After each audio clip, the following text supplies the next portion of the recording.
Assalamualaikum warahmatullahi wabarakatuh. Bu, saya mau mewawancarai panjenengan terkait karakteristik produk pengembangan media IPS yang dibutuhkan guru untuk daring, dan juga mau menanyakan tentang bagaimana suasana kegiatan belajar mengajar yang terjadi selama pembelajaran daring, dan jumlah siswanya di kelas 7A tersebut kira-kira ada berapa ya, Bu? Waalaikumsalam warahmatullahi wabarakatuh. Iya Mas, untuk siswanya ada 20 anak. Oh iya Bu, yang pertama saya mau menanyakan tentang kurikulum. Untuk kurikulum, apakah yang saat ini digunakan di MTS Aswaja selama kegiatan daring? Untuk kurikulumnya saat ini memakai kurikulum 13. Apakah terdapat kegiatan pembelajaran IPS secara offline, Bu? Kalau selama masa pandemik ini sekolah selalu menggunakan pembelajaran online ya. Tapi untuk pengumpulan tugasnya dilakukan secara offline. Untuk yang kelas 7 dilaksanakan setiap sebulan sekali. Terus kalau itu, Bu, apakah terdapat perubahan RPP yang digunakan dalam kegiatan pembelajaran IPS selama masa pandemi? Untuk yang semester 1 kemarin RPP-nya masih tetap, tapi hanya ada perubahan sedikit, yaitu penyesuaian waktu pembelajarannya. Yang biasanya kan waktunya 2 kali pertemuan selama 1 minggu, sekarang diganti 1 kali pertemuan dalam seminggunya. Oh, jadi waktunya sedikit dikurangi nggih, Bu. Iya Mas. Selanjutnya, bagaimana untuk kondisi pembelajaran IPS selama masa pandemi, Bu? Bisa berlangsung secara efektif atau tidak? Kalau menurut saya ya selama ini kurang bisa efektif, bahkan tidak bisa kondusif karena tidak ada pengawasan secara langsung dari guru, sehingga kadang-kadang siswa itu kurang memperhatikan materi yang diberikan guru. Kemudian untuk kegiatan apa saja yang dilakukan dalam pembelajaran IPS selama pandemi? Selalu diberikan penugasan secara rutin terus-menerus atau penyampaian materi saja? Materinya selalu diberikan ya, karena kan ya sesuai dengan RPP-nya tadi. Tapi kalau tugas diberikan tiap pertemuan, karena ya untuk memberikan tanggung jawab ke siswa gitu. Kalau tidak dikasih tugas kadang nggak mau belajar. Untuk tugasnya dikumpulkan melalui guru masing-masing, semisal mengirim melalui WA seperti itu. Berarti setelah mengerjakan siswa langsung mengirim tugasnya masing-masing ya, Bu? Iya, seperti itu Mas. Namun tugasnya juga tidak terlalu sulit sekali. Lebih banyak toleransinya lah yang diberikan kepada siswa itu.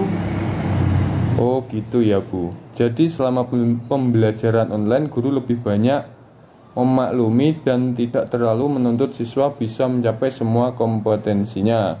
Dalam kegiatan pembelajaran secara daring, bagaimana cara Ibu menyampaikan materi? Apakah Ibu menggunakan media atau alat pembelajaran lainnya? Ya, memakai penyampaiannya materinya juga dengan bantuan media pembelajaran, karena kan nggak boleh bertatap muka secara langsung dengan siswa, jadi membutuhkan media pembelajaran. Jika menggunakan alat pembelajaran, media apa saja itu, dan yang digunakan media online atau offline? Selalu pakai media online ya Mas. Biasanya saya pakai WhatsApp group gitu. Apakah seluruh siswa yang ada di kelas 7 dapat mengikuti pembelajaran secara daring, Bu? Oh ya bisa, semuanya sudah bisa mengikuti. Bagaimana untuk antusias siswa sendiri dalam kegiatan pembelajaran IPS ketika daring? Ya, antusiasnya siswa kalau saya lihat dari absen ya alhamdulillah semuanya selalu hadir saat pembelajaran. Tapi terkadang ada beberapa yang sering absen terlambat, bahkan lupa absen juga ada.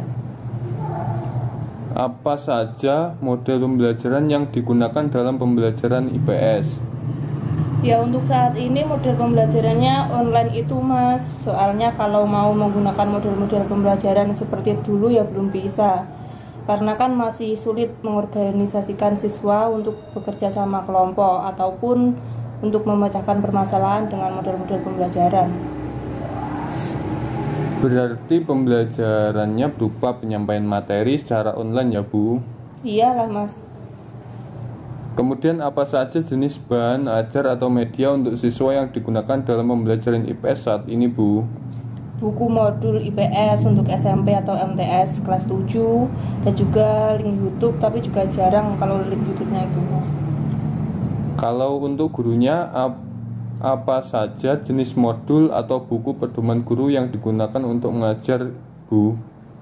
Menggunakan buku guru IPS modul kelas 7 itu. Adakah ketidaksesuaian yang ada dalam buku guru dengan kegiatan pelaksanaan pembelajaran yang dilakukan di dalam kelas? Sejauh ini masih bisa sesuai dengan yang ada di dalam buku. Paling nanti ada yang sedikit tidak sama, itu terkait penyampaian materi yang harusnya sekali pertemuan sudah selesai, tapi masih harus diulang lagi karena ya banyak yang belum paham.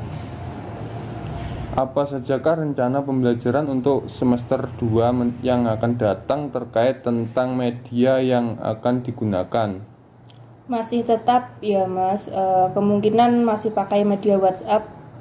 Tapi kalau ada kebijakan dari sekolah disuruh menggunakan media yang lain ya berarti nanti harus ada lagi medianya. Apa saja rencana program metode pembelajaran IPS yang akan digunakan untuk semester mendatang? Kemungkinan kalau masih online ya masih sama seperti yang kemarin pakai WhatsApp, soalnya belum ada pemberitahuan yang lanjut tentang itu. Selanjutnya, bagaimana pendapat pribadi Ibu tentang kriteria media pengembangan yang sesuai untuk pedoman guru dalam membantu kegiatan belajar mengajar secara daring atau online? Kalau menurut saya ya yang pertama itu yang mudah diakses siswa. Medianya sesuai dengan materi yang akan disampaikan. Medianya bisa memudahkan anak untuk memahami materi yang disampaikan guru. Lalu bagaimana pendapat pribadi Ibu tentang kriteria latihan soal yang sesuai untuk pedoman guru dalam membantu kegiatan belajar mengajar secara daring atau online? Ya yang bisa membangkitkan anak untuk belajar tanggung jawab. Bagaimana pendapat pribadi Ibu tentang kriteria materi pengembangan media yang sesuai untuk pedoman guru dalam membantu kegiatan belajar mengajar secara daring? Ya tentunya yang sesuai dengan kurikulum ya Mas. Kalau seumpama dikasih pengembangan materi, bagaimana Bu? Ya boleh saja, asalkan masih relevan dengan isi materinya. Kalau pendapat pribadi Ibu tentang kriteria untuk evaluasi? Kalau itu yang paling penting harus ada penilaian sikap, pengetahuan, dan juga keterampilan. Baik Bu, kalau begitu wawancara untuk mengetahui dan memperoleh data tentang karakteristik produk pengembangan film pendek ini sudah selesai. Terima kasih atas waktunya. Iya, sama-sama ya.